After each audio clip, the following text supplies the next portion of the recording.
Hello friends, today's topic is right to recall. Recently, Haryana Assembly has passed a bill which is known as right to recall to remove any elected official from his office before the completion of their term. Right to recall is a process by which it gives the powers to the electorate to remove any elected official from his office before the completion of his term. For this, 50% member of the Gram Sabha or ward will have to give in writing that they want to initiate this proceeding, and it is followed by a secret ballot. Means two-third member must vote against them. Thus, in the against whom this move has been passed, he will be removed from his office before the completion of his term. Next, we will look at that what are the limitation of recall. Next we will look at that what are the benefits of right to recall. First is it ensures greater accountability. Leaders are accountable to the people. It is the main feature of democracy. If it is found that any leader or any elected official is not acting according to his made promises during his election time and working for his selfish gain, then he can be removed by using the process of right to recall before the completion of his term. If there is found that he is lacking competence and not following the ethical practices, then also he can be removed by the process of right to recall.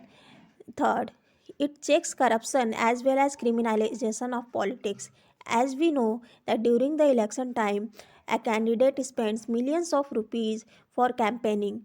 To compensate for his election expenses, he might be involved in corrupt practices to face the money. So, if any candidate is found to be involved in criminal activity, then he can be removed from his office before the completion of his tenure. Next is it is logical and it will give justice to the people, because the people and public will not have to wait for the next 5 years to remove any corrupt officials if he is not competent enough or if he is involved in corrupt practices. So it is logical and will give justice to the public of India.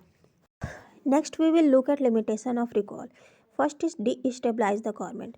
As we know that group of elected officials form the government, and by recalling of these elected officials and again, it might be the case that government might fall because majority forms the government, and it could be the case that government has no majority in the Gram Sabha or in the ward. Next is election fatigue.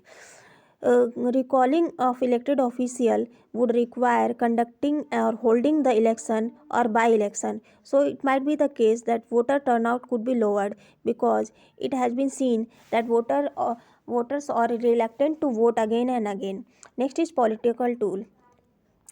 If elected official go against the party will or take a stand of his own, then it might be the case that he will be removed from his office before the completion of his tenure. Thus, it will also affect the independence of representative, because he will have to take the stand of the party and will go against his own will. Next is viability of process. Um, it will right to recall require certain percentage of member to initiate the proceeding. It will also require verification of authentication of signature and whether these signature are given with free consent or under any coercion. Next is increased expenditure. As we know that conducting or holding election require a lot of resources like financial resources, manpower, time. So these resources will be expended, and expenditure will be more in case of by election or holdings again and again. Next, we will look at that what are the way forward. First is political awareness. We must aware the public and voters to increase the voter turnout in the election and in by-election. Next is proper scrutiny. The elected official who are being who are being recalled, uh, they their grounds must be checked on which they are being recalled. So it must go under the judicial scrutiny, so that it can be checked that these grounds are genuine or vague. And third is a strong deterrence, means the elected official who has been recalled must be debarred from contesting the next election, so that the money, manpower and time could be used efficiently and it should not go in vain.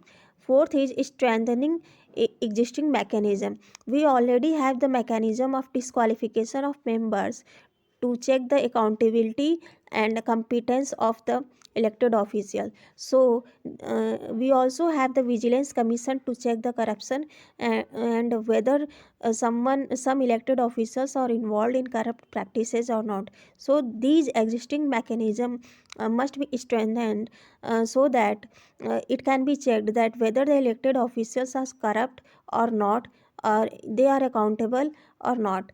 So that's it. Thank you.